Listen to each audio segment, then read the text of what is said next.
il est venu gardement taper sa poitrine, que oui, qu'il va pardonner, il va laisser, comme si il a le droit de pardonner dans des dossiers judiciaires ou dans des procédures judiciaires. Nous demandons simplement la procédure, le respect de la procédure judiciaire. Nous ne demandons pas, Paul ou Pierre, nous ne demandons pas de richesse, nous demandons le respect de la procédure judiciaire et le respect des discours tenus. Si ces discours, c'était quoi? Surtout en ce qui concerne l'appareil judiciaire, le colonel lui-même avait dit que désormais, la boussole sera le guide de tous les Guinéens. On ne sait pas où est partie cette boussole, puisque nous avons des détenus qui sont jusqu'à présent à la maison centrale, qui sont en train de croupir à la maison centrale, sans fondement, sans jugement et ni rien. Espérons quand même que cette procédure d'assignation puisse porter fruit et que la justice ne soit pas au compte de l'exécutif. Ceci dit, mesdames et messieurs, c'était le premier sujet, ce qui concerne surtout le patron de Joma Media. Et le deuxième sujet... Joma Group. Joma Group, oui. Joma Group, merci quand même de le rappeler, parce que Joma Media fait partie de Joma Group. Donc, de l'Empire Joma. De l'Empire Joma, hein, le patron, l'empereur alors de Joma. De Joma Group. Hein. Alors, c'était tout pour... nous allons revenir dessus parce qu'on va avoir l'avocat même de cabinet Silla, alias Bigate, qui va revenir après les jugements, après assignation. Ils vont revenir pour nous donner beaucoup plus d'informations, beaucoup plus de détails dans cette affaire. Le deuxième sujet, nous sommes, bien sûr, ce sont les vacances. Mais vous savez qu'il y a une corporation quand même qui souffre, même pas les vacances qui souffrent. Et cette corporation, ce sont les enseignants. Les conditions de vie difficiles qu'ils traversent, surtout pendant ces périodes de pause. Nous allons essayer d'en parler. Qu'est-ce qu'ils sont devenus et quelles mesures faut-il pour que ces enseignants puissent au moins jouir au moins de leurs droits ou bien peut-être de l'exercice qu'ils mènent. Odilon, toi, tu as posé peut-être cette question, tu t'es posé la question, quelle est la condition de vie aujourd'hui que doivent mener ces enseignants? Alors, le corps des enseignants en Guinée est un des corps qui souffre même en période d'activité. C'est tout un problème. Et d'autant plus que c'est un corps qui s'exerce tant au niveau du public qu'au niveau du privé.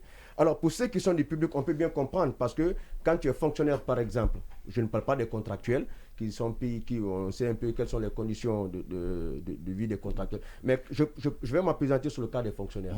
Quand tu es fonctionnaire, par exemple, là, tu es payé tous les mois. Voilà. Et ça, c'est au niveau du public. Oui. Mais quand on prend le privé, aujourd'hui, dans les établissements privés, il n'y a que ceux qui travaillent pour le compte de l'administration scolaire qui peuvent bénéficier d'un salaire durant toute l'année.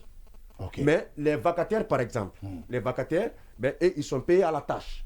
Alors, donc, c'est eux qui souffrent. La dernière fois, j'en avais pour loupe cette cour qui était inondée d'eau. Dans cette cour, c'est un enseignant qui m'a invité. Il y habite. Voilà, ça prouve à suffisance les conditions de vie précaires de ces enseignants-là. Ouais. Et je me suis posé la question de savoir, si cet enseignant, par exemple, avait un salaire qui lui permettait de vivre décemment, il n'aurait pas habité dans cette cour-là. Oui. Et cet enseignant, même en pleine année scolaire, quand il finit le cours, il peut travailler jusqu'à 16h, 14h, 16h. Quand il finit le cours, et la nuit, à partir de 19h, 20h, il sort parce qu'il avait une moto TVS qui lui a été arrachée par des bandits, lui aussi. Malheureusement. Il prend sa moto, il va faire le moto-taxi jusqu'au petit matin avant de rentrer à la maison. Tout cela, pourquoi? C'est parce que les conditions de vie ne sont pas réalisantes. Donc, aujourd'hui, quelle réponse à cette situation? Moi, je voudrais interpeller les patrons des établissements privés, surtout. Encore sur ce pan-là, je voudrais m'appesantir. Je voudrais interpeller les patrons des établissements privés de penser au fait que pendant les vacances, même si c'est la moitié du salaire que l'enseignant vacataire perçoit au cours de l'année, que cette moitié lui soit payée pour lui permettre quand même d'avoir de passer des vacances entre guillemets plus ou moins acceptables. Ce sont des pères de famille, ce sont des mères de famille qui ont des enfants, qui ont aussi besoin de vivre. Hein? Les enfants qui sont là, qui doivent être accompagnés, ils auront aussi besoin que leurs enfants font des cours de vacances, mais est-ce qu'ils en ont les moyens? Donc, de façon grosso modo, il faut rappeler aujourd'hui que la période des vacances pour les enseignants, c'est c'est une période vraiment de crise pour eux. De vache maigre, une période pendant laquelle vraiment ces derniers tirent le diable par la queue. Oui, et Simon, tu as quelque chose à dire par rapport aux enseignants? On sait quand même qu'ils souffrent, surtout ceux des privés, des écoles privées. Et pendant ce temps, il y a quand même des écoles qui nous font payer des mois qui ne sont pas quand même enseignés. Ce que je veux dire, c'est que c'est bien beau de rappeler les difficultés auxquelles les enseignants du secteur privé sont auxquels ils sont confrontés, mais encore une fois, la vie n'est pas facile. Rien ne s'acquiert facilement. Ce que je veux dire, pendant ces périodes de vacances-là, ils peuvent faire d'autres activités. On ne peut pas imposer, ça dépend par exemple. Non, ce que je veux dire, on a des scolaires, je connais beaucoup d'enseignants quand même, les travaux champêtres. Oui, voilà. Ce que je veux dire. Non, je n'ai pas fini. Non, mais Odilon, attends que je termine. Parce que c'est des gens qui exploitent les élèves. Attends que je termine. Attends. C'est des gens qui exploitent les élèves doivent faire des coups de attends que je termine. Mais non, Simon, ça passe pas. Attends que je termine. Non, mais qu'est-ce que j'ai dit? Souffrez de l'écouter. Voilà. Souffrez de l'écouter. Il a ses analyses. Il est libre d'analyser quand même. Tu l'as dit, je sais que tu es un certainement, il est propriétaire d'une école privée. C'est pourquoi il défend comme ça. Là. Certainement. Non, Simon. Ce que j'ai dit ce matin, c'est que la vie n'est pas facile. On ne peut pas se lamenter à tout moment. Pendant ces vacances-là, ces enseignants peuvent faire des activités. Ils peuvent organiser des cours de révision qui seront payés par les parents. Vous dites aux établissements d'accompagner les enseignants du secteur privé. Ça dépend aussi de ce qu'ils reçoivent. Si par exemple, cette année, il n'y a pas eu assez d'élèves qui sont venus dans cet établissement, comment voulez-vous qu'il accompagne un enseignant du secteur privé alors que lui-même, il a même du mal à subvenir aux besoins? C'est-à-dire que dans les salles, par exemple, l'effectif, on sait le taux des examens aujourd'hui, les effectifs, parfois, ça augmente dans certaines écoles, parfois, ce n'est pas le cas. Quelqu'un qui a, par exemple, 500 étudiants dans son... établissements privés, non, quelqu'un qui a 500 élèves dans son établissement, la scolarité, c'est combien? Il doit payer le bâtiment là où il est, il doit payer les enseignants. Si c'est le salaire qui ne venait pas, j'allais comprendre. Ça, on est payé pour le travail qu'on a fait. On n'est pas obligé de payer quelqu'un pour le travail qu'il n'a pas fait. Si on le fait, c'est par générosité. Et ça, c'est le secteur privé. Simon le secteur privé, promoteur d'une école privée ou université. Le secteur privé, on cherche du profit. Si tu travailles, on te paye. Si tu ne travailles pas, on ne te paye pas. Tu as parlé des enseignants. Ce n'est pas parce qu'on travaille dans le secteur privé, dans un établissement privé qui ne doit pas avoir des mesures d'accompagnement d'un point de vue social. J'ai dit si on le fait, c'est être généreux, c'est pas une obligation. L'obligation, on a enseigné, on nous paye le salaire. C'est ça. Je le dis au regard de la situation rapidement, parler. Alors, au niveau des écoles privées, il faut savoir qu'il y a deux types d'enseignants. Il y a ce qu'on appelle les vacataires, il y a ce qu'on appelle les permanents. Les permanents ont entre 18 et 20 heures par semaine. Les vacataires ont 12 heures, 14 heures, entre autres. La différence, c'est quoi? C'est que le vacataire, il vient, il donne sa disponibilité, on lui attribue des heures, ensuite il va dans plusieurs écoles. Et on le paye au prorata des heures enseignées. Le permanent, ce n'est pas comme ça. C'est l'école qui regarde ou le maître, on lui attribue au moins 18 heures. Et l'école, il n'a pas à dire à l'école, voici ma disponibilité. C'est l'école qui le place. On lui donne juste un jour franc libre dans la semaine pour qu'il puisse faire un certain nombre de démarches. S'il a besoin de refaire sa carte d'identité, par exemple, s'il a besoin de faire son passeport, etc., il a un jour franc dans la semaine. Alors, lui, on le paye pour normalement toute l'année.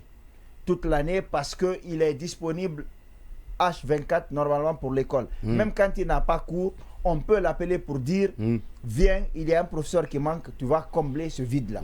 Donc il n'a pas le temps d'aller ailleurs. Et s'il a le temps d'aller ailleurs, c'est quand l'école a fini de faire son emploi de temps, les quelques miettes qui vont rester, il peut prendre une école à côté. Mais ça aussi, sachant que si l'école a besoin de lui, il va arrêter les cours là-bas et venir. Lui, il est payé pour toute l'année. Mais ce qu'il faut dire, c'est que on ouvre une entreprise privée parce qu'on a besoin d'un profit maximum.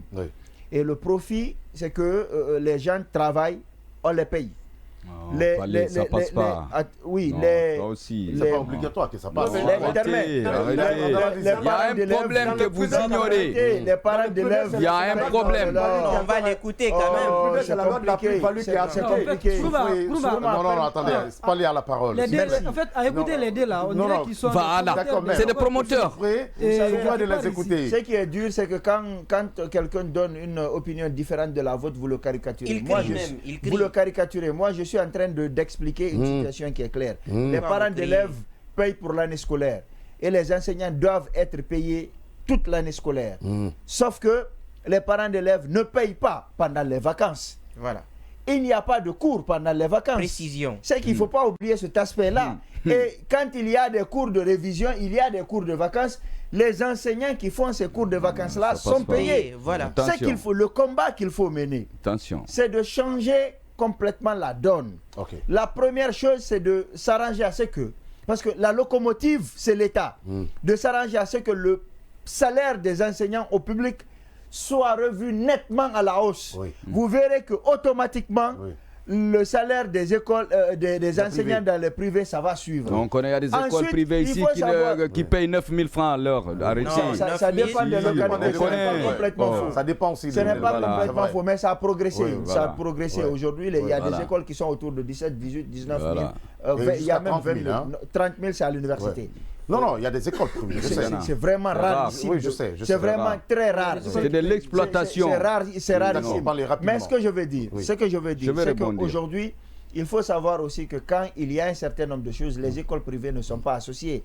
Les écoles privées ne sont pas associées, notamment dans certaines subventions. Donc vous ne pouvez pas demander à un fondateur qui a des charges pendant les vacances, qui ne fait pas cours, ou les parents d'élèves ne payent pas, de prendre son argent et de payer un enseignant. S'il le fait, il est généreux. C'est de bonne foi. Voilà. Mais il n'est pas obligé. C'est pas une obligation. Non, il n'est pas. On ne peut pas te payer pour un travail que tu n'as pas fait. Quand même, est-ce que la RTG te paye? Chers professeurs, chers enseignants, et nous sommes de cœur avec vous. Dictature.